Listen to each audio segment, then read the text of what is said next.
Nous étions favorables à discuter avec Vladimir Poutine de la situation en Syrie. C'est la proposition qui lui a été faite. Il devait venir aussi pour inaugurer une exposition, une église orthodoxe.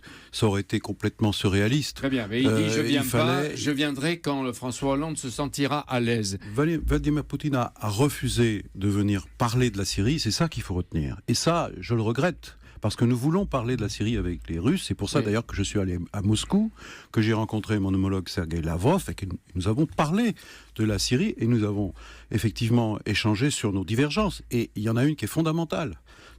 Nous demandons aux Russes d'arrêter de soutenir le régime de Bachar el-Assad et qu'ils bombardent ensemble la population civile d'Alep. C'est le préalable à tout le reste. Mais monsieur le ministre, vous Donc croyez... je comprends pourquoi Vladimir Poutine n'est pas venu, Jean-Pierre Elkabbach, parce qu'en réalité...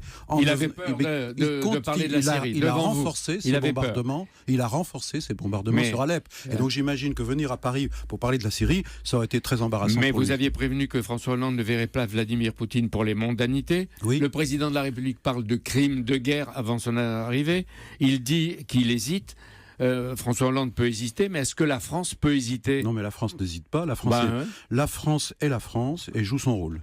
Elle joue son rôle, elle est engagée de toutes ses forces, de toute son énergie contre le terrorisme. Et vous savez que la France est victime du terrorisme, plus que d'autres encore, et donc elle est engagée dans une coalition pour lutter contre Daesh, pour lutter contre Al-Nosra qui fait partie d'Al-Qaïda, et comme elle est engagée en Afrique contre Boko Haram. Donc notre combat est clair. Que Poutine, lui, est complice des terroristes ? Quand il bombarde Alep, c'est pas les terroristes qui bombardent, c'est la population civile. Vous dites nous demandons aux Russes, plutôt que de bombarder la population civile d'Alep, plutôt que de soutenir le régime de Bachar el-Assad dans une guerre totale contre son propre peuple, unissez-vous avec nous pour combattre le terrorisme comme nous le faisons en Irak sur Mossoul, avec la coalition, pour reprendre Mossoul aux djihadistes, et puis faisons-le aussi contre les terroristes à Raqqa. Ça sera une vraie politique.